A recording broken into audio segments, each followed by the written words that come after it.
Dan pemirsa, untuk membahas keterlambatan Lion Air, di studio telah hadir staf khusus Menteri Perhubungan Hadi Mustafa Juraid dan Ketua YLKI Tulus Abadi. Selamat siang Bapak-Bapak. Ya, selamat siang. Iya Pak, kemarin ada beberapa delay di 6 bandara kalau nggak salah ya. Bukan beberapa, banyak sekali. Banyak sekali. Ya, untuk tidak mengatakan itu sebenarnya.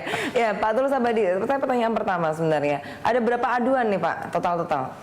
Ya begini, kalau kita mengacu ke pengaduan di LKI pada tahun 2014, itu dari pengaduan penerbangan atau transportasi, itu penerbangan Lion Air itu paling banyak aduannya. Ya, pengaduan tertinggi yang diadukan oleh konsumen ke YLKI.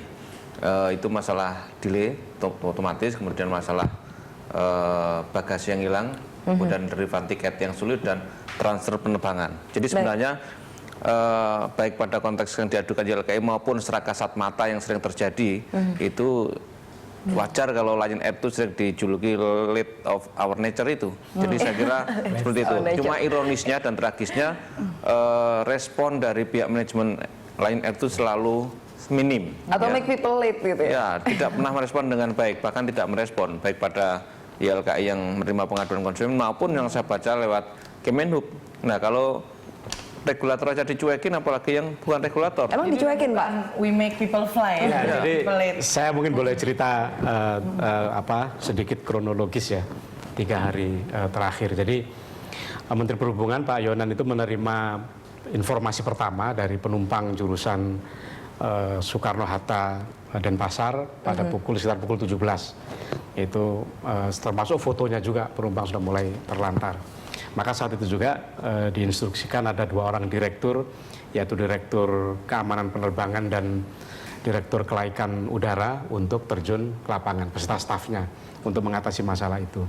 Sehingga pada malam hari itu ada solusi. Yang pertama, menggunakan penerbangan lain berbadan lebar ya untuk Jakarta Medan, sehingga 2 flight bisa digabung jadi 1 terbang. Kemudian yang kedua, refund ya, yang menghendaki refund bisa saat itu juga dipenuhi. Dan yang ketiga adalah bagi yang melanjutkan atau bersedia melanjutkan penerbangan keesokan harinya, maka disediakan penginapan. Jadi malam itu selesai sebetulnya persoalan. Nah ternyata ini Kamis malam ya Pak ya? Rabu malam.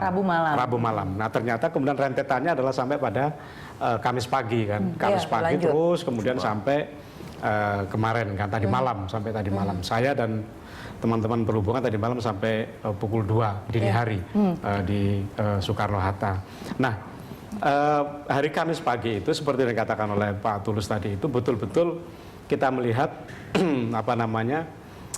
tidak ada sama sekali kita temui pihak lain yang bisa diajak untuk berkoordinasi. Bahkan nggak ada manajemen ya di tempat ada. Di bandara. Jadi, ini nggak ada. Kita melihat betul-betul tidak responsif ya, dan tidak koordinatif. Ya. Perlakuan seperti ini sudah sering dilakukan oleh Lion sebagai maskapai ke Kemenhub sebagai kasus seperti ini baru kali ini. Karena, bahwa tidak diindahkan panggilan dan seruannya. Oh enggak pernah, belum pernah sebelumnya. Ini baru sekali bahwa mereka memang kasus yang seperti ini, dan saya kira mungkin Berita Satu boleh mengusulkan untuk masuk di MURI barangkali ya.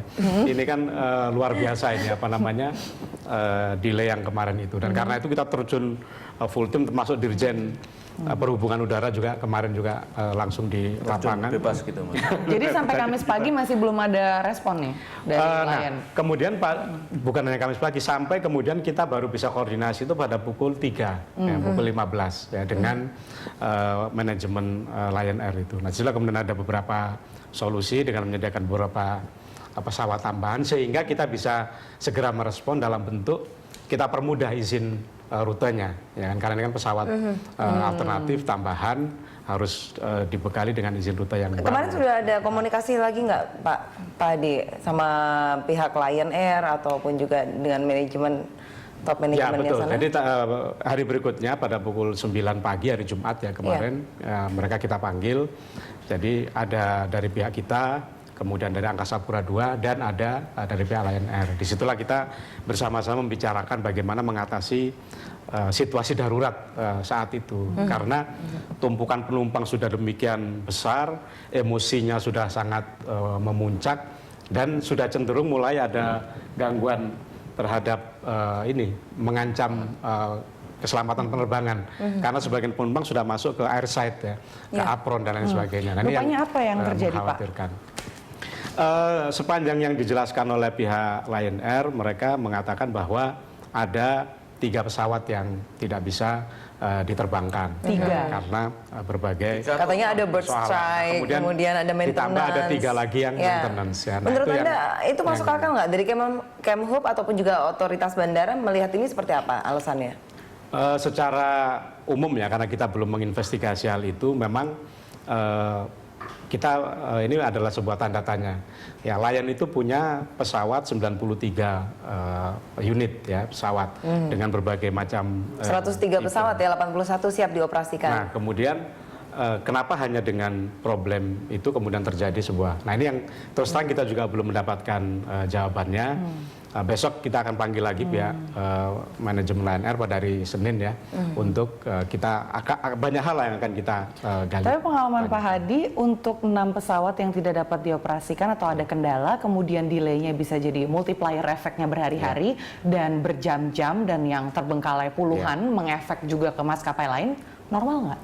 Kalau dari pengalaman aja nih, sebelum mendengarkan audiensi dengan mereka besok lagi. Ya, terus terang yang seperti ini baru pertama. Jadi sebenarnya nggak mungkin juga seperti itu adalah tanda-tanya yang juga harus kita harus dapat penjelasan. Untuk penanganan kemarin beberapa kekacauan yang terjadi beberapa hari ini, kira-kira sudah ideal belum nih? Kalau dari Pak Tulus nanti ya Pak ya, setelah jeda berikut ini kita akan kembali.